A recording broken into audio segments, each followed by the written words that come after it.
Thank you very much.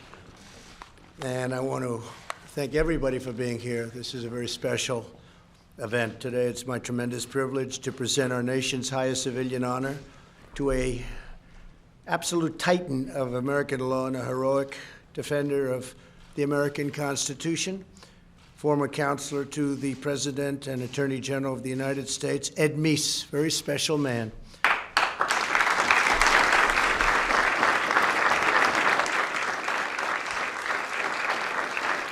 Ed, congratulations on receiving a really incredible award. This is something that we have the Congressional Medal of Honor and we have the Presidential Medal of Freedom.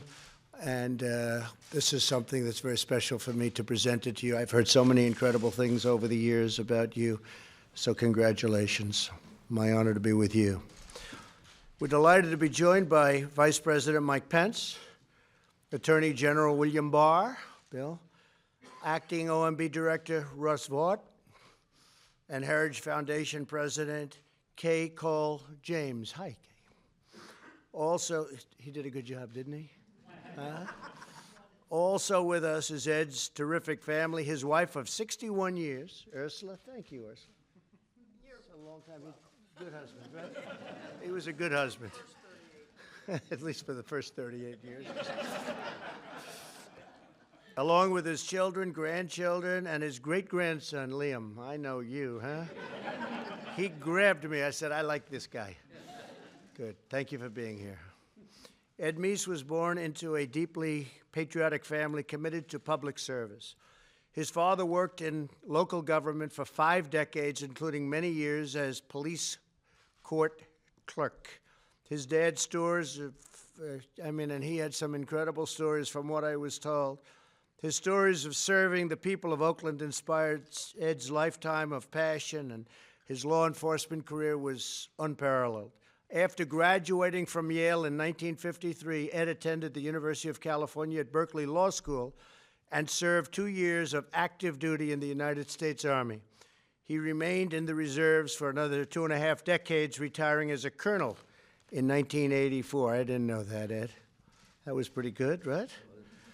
Ed married Ursula, the love of his life, in 1958, and they wanted me to say that, and he meant it truly, the love of his life. That's a beautiful thing.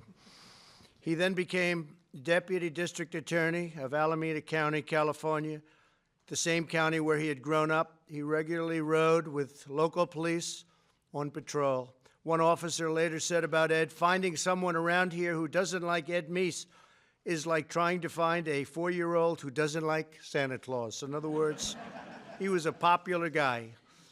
When chaos and violence broke out on the campus of UC Berkeley, Ed was instrumental in restoring order, peace, and public safety. In 1966, still the deputy district attorney of his native county, Ed was introduced to Governor-elect Ronald Reagan for the first time.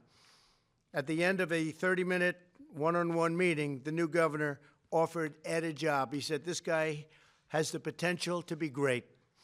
Ed joined the administration as Legal Affairs Secretary and quickly earned Governor Reagan's trust. Just 2 years later, he became Chief of Staff. In that position, Ed worked tirelessly to serve the people of California. He helped negotiate the first major welfare reform in the nation, fought for the governor's legislative priority, and helped propel Ronald Reagan onto a national stage, and it was a stage that was a truly great one. He became a great president. After Governor Reagan narrowly lost the 1976 presidential primary campaign, Ed joined the faculty of San Diego University Law School, became the founding director of its Center for Criminal Justice Policy and Management. In 1980, Ed became a key leader in Ronald Reagan's presidential campaign, and Ed knew that was going to happen. It was just a question of time. After Reagan's victory that November, he oversaw the presidential transition. In the new administration, Ed was appointed counselor to the president and was the only White House staff member included in President Reagan's cabinet. In that position, he drove sweeping reforms of the executive branch and ensured the departments worked together to achieve the administration's goals. And he was a star. Ed was among President Reagan's closest advisors as the administration implemented tax cuts, a dramatic defense buildup, and a relentless campaign to defeat communism. Ed helped spearhead an initiative to fight organized crime and public corruption, supported a task force on victims of crime, and chaired the first White House meeting on missile defense that led to the Strategic Defense Initiative, a strategy that helped win the Cold War. In 1984, President Reagan nominated Ed Meese to be Attorney General. We have our Attorney General with us, and he's also doing a great job, I will tell you that.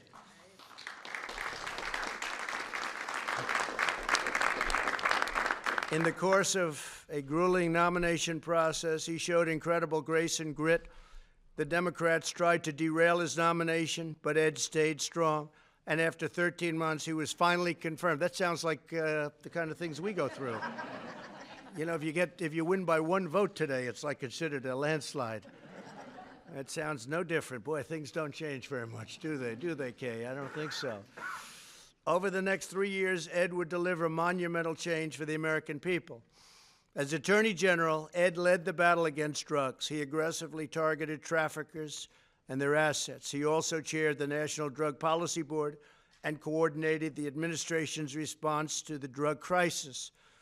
In the years that followed, the strategy proved successful. Between 1982 and 1992, drug use by young adults plummeted by 50% nationwide. Would you like to make a comeback? That's a pretty good number. You know, we've got it down 18%, but I like 50% better. But we're dealing with a whole new set of drugs, unfortunately. It's a very tough situation. Perhaps Ed's greatest contribution to American law has been his unwavering advocacy for the legal principle that judges must adhere to the original meaning of the Constitution, setting aside their own personal and political views. Through the decades, Ed has been one of the most eloquent champions for following the Constitution as written. To ensure fidelity to our founding documents, Ed supported the growth of the Federalist Society and worked to confirm supremely qualified judges, including the late, great Supreme Court Justice Antonin Scalia, whose son just became the Secretary, you know that, Secretary of Labor. Gene just had him in, and it was a great ceremony we had. After concluding a historic tenure as Attorney General, Ed joined the Heritage Foundation. Over his 30 years at Heritage, he helped create the Foundation's Legal and Judicial Studies Department, which is now named in his honor. And we're talking about judges, and I will say Heritage has been very helpful with us also, as you know. And I just had on that desk a little while ago another 6, and we'll be up to very soon about 182 federal judges and 2 Supreme Court judges. That's not including 2 Supreme Court judges. So we really have made tremendous strides. It's a number that few people have been able to even come close to, so it's great. We appreciate all the work you've done, too. Ed has advocated for effective law enforcement against over-criminalization and is always in defense of the Constitution and the system of government designed by our founders. Ed, you are a loyal fighter for freedom, a champion of law and order, mentor to young Americans, and faithful defender of our republic. You are an inspiration to liberty-loving citizens everywhere. You're just an inspiration, period. Everybody that knows you uses that word. You are an inspiration. On behalf of the grateful nation that I love and that we serve, I want to thank you. I want to thank you for your incredible lifetime of exceptional service and of devotion to our country. And I just want to say to your family that this is an extraordinary man, and I looked at all of your wonderful children and grandchildren and your great-grandson, and you, I'm especially talking about you. You have very good genes. Just remember the president. You have great genes between the two of them, okay? Great genes. So it is now my honor to ask the military aide to come forward and present Edwin Meese III with the Presidential Medal of Freedom. Thank you. Congratulations, Ed. Ed, I think we'll do this first, okay? Good.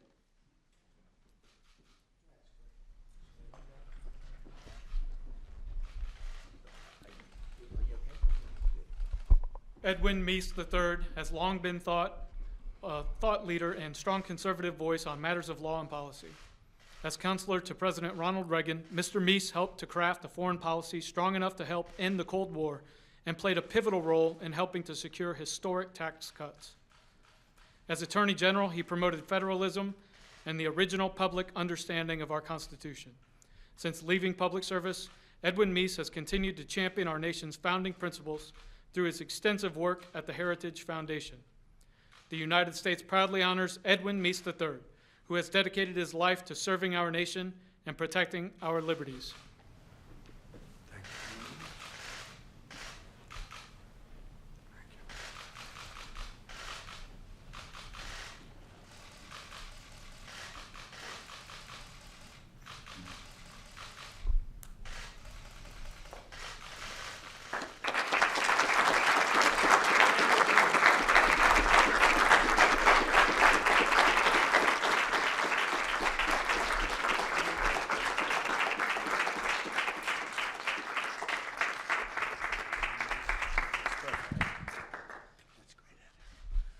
Thank you, Mr. President. Thank you very much, both for this very fine award, an award which I will cherish, obviously, forever, but also for the kind words that you gave and what you have mentioned, but particularly for the privilege of being here with you and to have my family here to meet you and also to listen to this particular ceremony. It's just a great privilege that I appreciate very much and appreciate all that you have done to make us welcome here and, as I say, for those kind words. I'm also very grateful to the Vice President for being here. Mr. Vice President, you and I have been friends since the day you were in Congress here, not so many years ago, and it was great to have known you and followed your career also. And I think you and the President make one of the finest teams we've had in our country, and I'm very grateful, particularly to have this award coming from the two of you. I thank you. Also,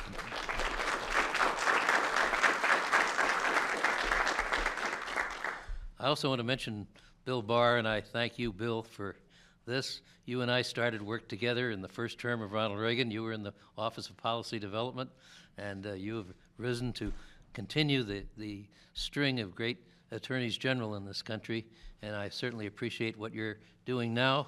I must say, from my own experience, I understand what you're going through now. So it's even better to wish you well in the fine work you're doing.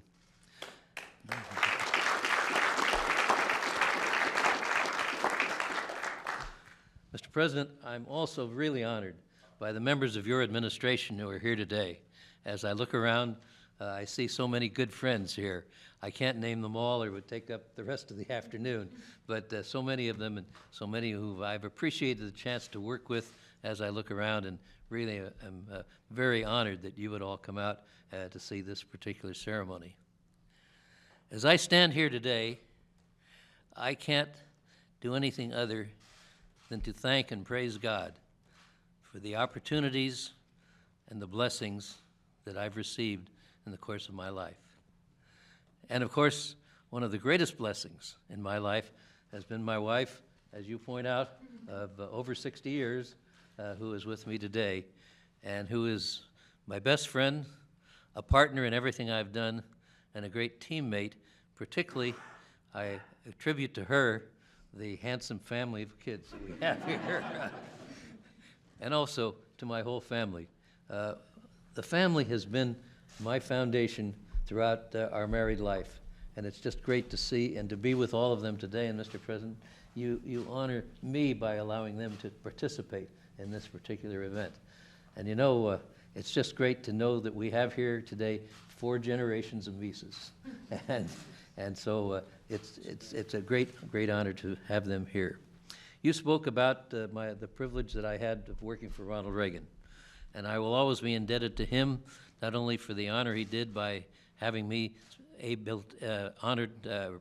appointed to serve under his leadership for 30 years, from 1967, when I first served, as you pointed out, as his legal affairs secretary, to 1997 when he went into the total security, total isolation, really.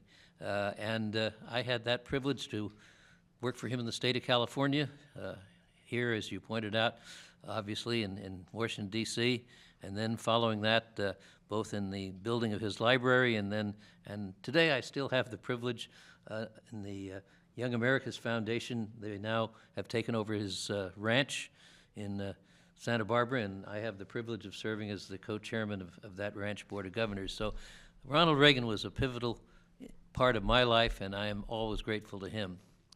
But you know, the things that you mentioned, and you were very kind and generous in all that you said, the things that you mentioned is something that I could not have done by myself.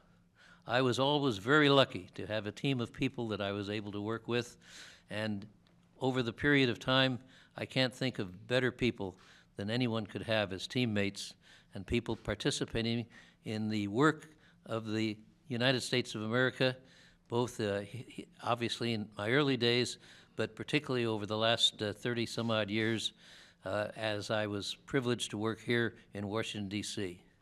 One person who has been a friend, a counselor, literally, and also a great teammate has been Ken Cribb, who is here today. And he is, Ken has always been there by my side and giving me excellent advice and help, and as I say today, always having my back, and I'm very grateful, Ken. Another person who was with me and who has joined me in the Department of Justice, two people actually that are here today that I want to mention. One is Mark Levin. This was before he became famous.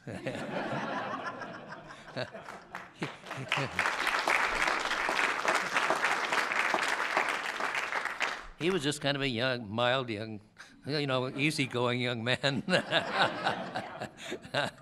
And we're happy to have him here with his wife, Julie. And a third one was Becky Dunlop, who was in the Department of Justice with me and did a terrific job. So it's great to have them. And of course, Bob McEwen, who is here, has been an advisor and a helper to me in the conservative movement and an inspiration as well as a great teammate. And then also it is great because, as you pointed out, when I was privileged, when I left the government in the end of 1988, I was privileged to be asked to join the Heritage family, and under Kay's leadership and Kim Holmes, and now today with John Malcolm heading up the Legal Center, and with Bridget Wagner, who is here. Becky was with us there. We've just had a great time and a great team of people that I was privileged to work with there. It's been just a great thing for me to have all of these opportunities, as I mentioned earlier, and I'm very grateful to all of those people that are here. I also am grateful to another guest, our pastor, Pastor Bill Mann. Bill Mann has been a great spiritual leader for our family, and I'm grateful very much for that. I'm just, as I say, there's so many things to be grateful for today, and the only thing that I would do, Mr. President, is mention a couple of things that particularly are meaningful to me. You've done so many things, but there are three things that have been particularly meaningful. You mentioned one of them, and that is your commitment to the Constitution and your commitment to making sure that it's interpreted as it actually reads. And for that, you've appointed these outstanding judges now, which is a monument to justice and the rule of law that will last literally for decades. And I'm grateful for that. The second thing is your emphasis on religious liberty. Your speech to the United Nations was, I believe, the first by any president to talk about that subject before this august body, and there's no group that needed that encouragement more on that particular subject.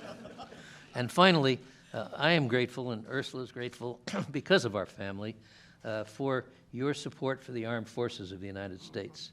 You have not only given them leadership, you've given them the resources they need, but you've gone beyond that. You have shown your personal respect for every man and woman in uniform, and that's something that really is not only good for them, but also for their families, so that their families can see the dignity that you appreciate in the work that our military folks are doing. All of these things are very important to us, and as a result, today, I couldn't be happier and I couldn't be more grateful to any person for what you've given us here today. Thank you, sir. Very much so much.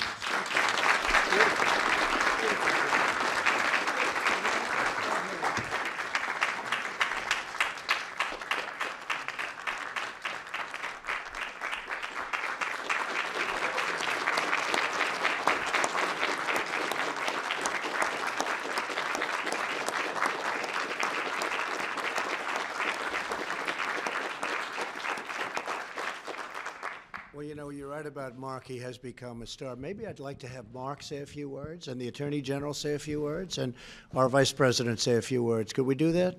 Come on up first, Mark. Just nice and easy now, Mark. Nice. Well, it's a great honor to be here with two great men, President Trump and Attorney General Meese. And it was an honor to work for you as Special Assistant, then Chief of Staff, through the good, the bad, and the ugly. And you accomplished many, many things as Attorney General of the United States. And you've always been wonderful to my family, you and Ursula, your family to us, and you always will be. And this is a great honor, and I can't think of a better person to receive it. And Mr. President, I want to thank you. I want to thank you for everything you're doing for this country. I've known two great presidents, Ronald Reagan and you. And I'm sorry you're going through what you're going through, but I want you to know there's tens of millions of people who stand with you. So God bless you.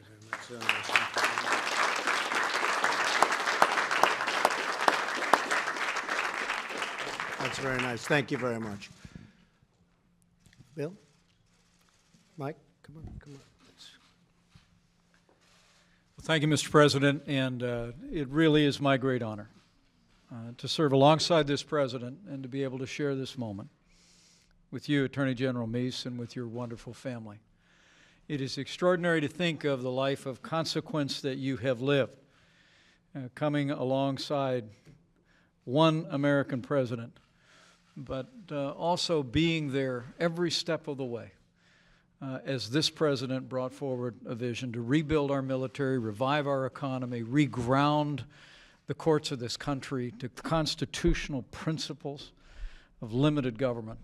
And on behalf of the president and on behalf of a grateful nation, it's my honor to add my congratulations to you on the Presidential Medal of Freedom. Congratulations, gentlemen.